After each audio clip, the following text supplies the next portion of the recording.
So, another common question or problem, more than a question, that I encounter when people come to visit Redland Koi Gardens is that they don't create an environment that introduces the koi to their living environment. They take and they feel that they want to create a water feature, and a water feature is completely different from a pond environment. These are living creatures that require really ideal conditions. So what I have encountered is that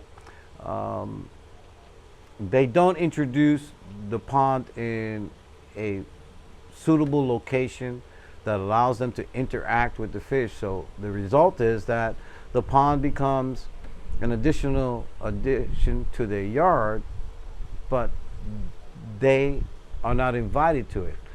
One of the key elements in creating a pond environment is that you put it in a location that becomes a destination.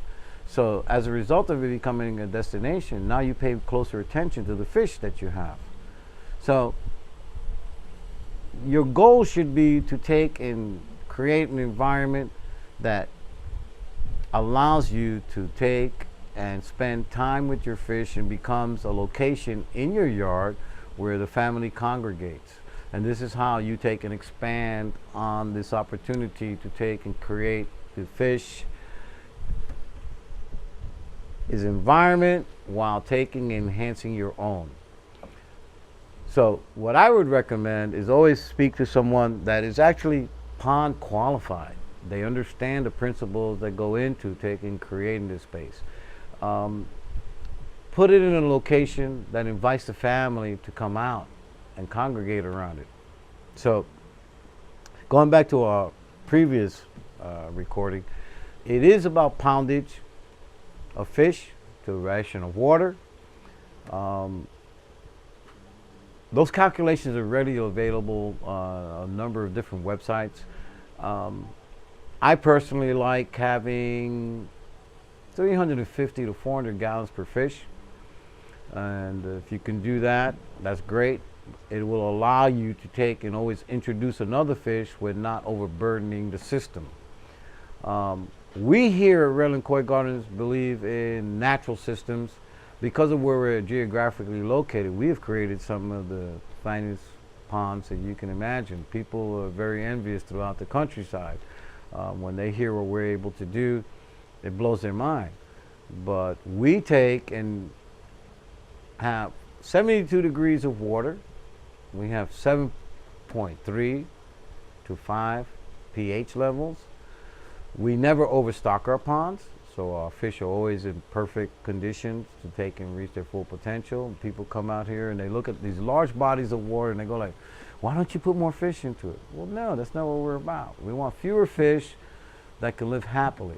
And if we find another fish that would really be a nice addition to it, then we introduce it. Our goal as a designer of ponds is to take and create not only an ideal condition for the fish, but to bring the family into play so that that destination in the yard becomes exactly that, a place where everyone congregates and we talk about the fish and we look at the fish and we watch the fish's development. And this is how you pass the hobby on to the other members of your family. I think that is probably what really koi keeping should represent, an opportunity for the family to sit down and talk and pass on the knowledge and talk about things that will become enriching to their lives so that the hobby continues to develop. They have a number of different systems available depending on your geographical location. People go to pressurized systems. There are a number of different companies today that provide state-of-the-art equipment that was developed specifically for ponds, because previously a lot of it was adapted equipment. They took pool systems and they tried to make them filtration systems for ponds. I think if you want to create your own filtration systems, the best people to study were the English. They took and they created chambers, and they use different mediums. Pond filtration can be addressed in a number of different ways. The best thing that I could say about that is that the companies that exist today have really done their research. So there are a number of biomechanical systems that work effectively. I like chamber systems personally. They're more natural. Natural environments are going to be more beneficial to the fish and much easier for you to manage. Do your homework. I can't stress enough to do some research. You want to get into this hobby? You should.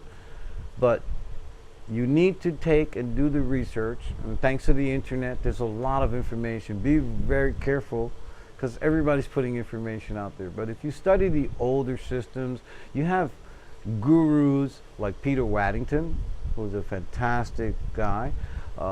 He's based out of England.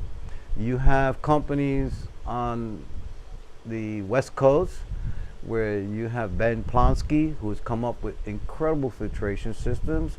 You have aquatic ecosystems on the East Coast that have a complete research facility that have invested a lot of time and money to be able to provide you with answers to your questions. At Redland Koi Gardens, we are geographically located so that our fish are swimming in Zephyr Hills. Our fish are swimming in spring water. We take in filter oil on water 24 hours a day. Our water temperature is 72 degrees, as I said previously, but we have separation chambers. Our separation chambers allow us to separate the solids from the clean water, and we do a lot of aquaponics here. The aquaponics is where we use the wastewater and run it up into our plants. So we use everything to take and create this whole environment that is very eco-friendly. So probably one of the most expensive fertilizers you can take and find is fish waste. But if you buy it in a bag, it will cost you a fortune. Well, your pond should take and become part of the ecosystem of the environment that you live in. And you can use that water, you can use that waste, and you can take it. If you use a pressurized system, when you do your backwashes, you can take and run that into your gardens. Your grass will be the best. You know, if you wanted to grow vegetables, you can divert the water to your vegetable gardens. Your vegetable gardens, there are 39 edible different plants that you can take and utilize in your garden. So when it comes to ponds, a lot of different ways to approach it. Pressurized systems, flow-through systems. Be conscious. Reuse the waste from your system to take and enhance the environment. And remember, clean water, clean water, clean water. Hungry koi or healthy koi. Don't overfeed, don't overstock. My tip for today.